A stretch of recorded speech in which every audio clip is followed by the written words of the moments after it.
नमस्कार, मी वैष्णवी पवार तुमचं सर्वांचं आपल्या चॅनलमध्ये अगदी मनापासून खूप खूप स्वागत करते। तर मंडळी, आज आपण केली आहे वाळवणातील पोह्याची चकली, जी वर्षभर टिकते, पाहिजे तेव्हा तळून खाऊ शकतात, खूप खुसखुशीत बनवून रेडी होते।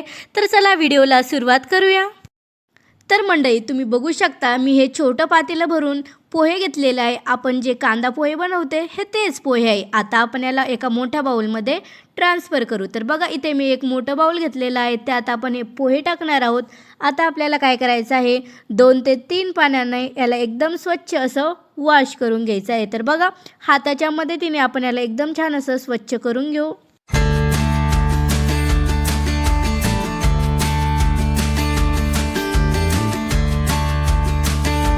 तर तुम्ही बघू शकता आपले जे पोहे आहेत ते मी एकदम छान असे स्वच्छ धुवून घेतलेले आहे। आता आपण यात पाणी घालणार आहोत। तर बघा, हे मी हलकंसं गरम केलेलं पाणी आहे, आता आपण यात घालून घेणार आहोत। तर तुम्ही बघू शकता यात मी लगभग 2 ग्लास हे पाणी ॲड केलेलं आहे। आणि तुम्ही बघू शकता या प्रकारे तुम्ही बघू शकता ना, जास्त पाणी आहे ना कमी आहे, एकदम मीडियम पाणी यात घातलेलं आहे। आता आपण याला कव्हर करणार आहोत, 15 मिनिट एकदम छान असं भिजून देणार आहोत। आणि 15 मिनिटानंतर तुम्ही बघू शकता आपले जे पोहे आहे ते एकदम छान असे भिजलेले आहे आणि तुम्ही बघू शकता एकदम सॉफ्ट असे बनवून रेडी झालेले आहे।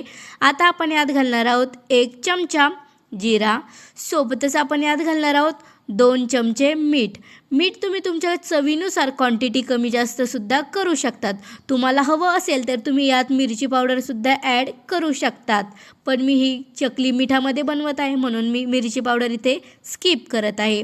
आता आपण हाताच्या मदतीने याला एकदम छान असं मिक्स करून घेणार आहोत। तुम्ही बघू शकता या प्रकारे आपले पोहे एकदम छान असे भिजलेले आहे आणि एकदम छान असे सॉफ्ट झालेले आहे। त्यामुळे तुम्ही बघू शकता हे किती छान प्रकारे मॅश होत आहे। तुम्हाला तुमचे पोहे जर थोडे ड्राय असेल तर तुम्ही यात पाणीसुद्धा ॲड करू शकता। थोडं पाणी ॲड करूनसुद्धा याचा डो करू शकता। आणि इकडे बघा, माझं पाणी एकदम परफेक्ट आहे आणि तुम्ही बघू शकता आपलं जे मिश्रण आहे ते एकदम इझिली बाइंडिंग होत आहे, तुम्ही बघू शकता। तर मंडळी, तुम्हाला जर माझी रेसिपी आवडत असेल तर व्हिडिओच्या खाली लाईक बटनवर क्लिक करा आणि सोबतच आपल्या चॅनलला सबस्क्राईबसुद्धा करा। आणि हो, तुम्ही हा व्हिडिओ कुठून बघत आहे कमेंटमध्ये नक्की कळवा। तर तुम्ही बघू शकता थोड्याच टायमात आपलं जे मिश्रण आहे तुम्ही बघू शकता एकदम छान असं डोवाली कन्सिस्टन्सीमध्ये आलेलं आहे आणि एकदम सॉफ्ट असा याचा हा डो बनून रेडी झालेला आहे, तुम्ही बघू शकता।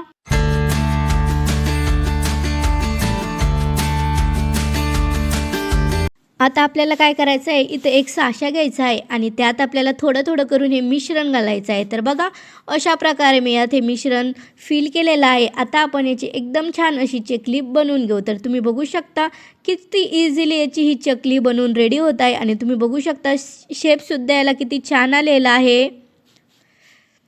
अशाच प्रोसेसने आपल्याला बाकीच्या चकल्यासुद्धा बनवून रेडी करायच्या आहे।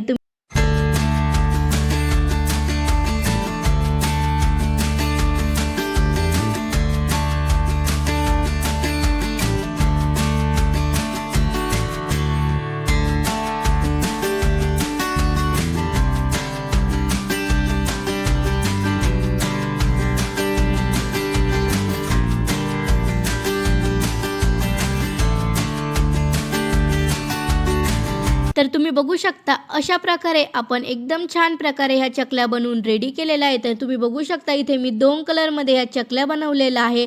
तर मंडळी, तुम्हाला जर माझी आजची रेसिपी आवडली असेल तर व्हिडिओच्या खाली लाईक बटनवर क्लिक करा आणि सोबतच आपल्या चॅनलला सबस्क्राईबसुद्धा करा। Thanks for watching my video.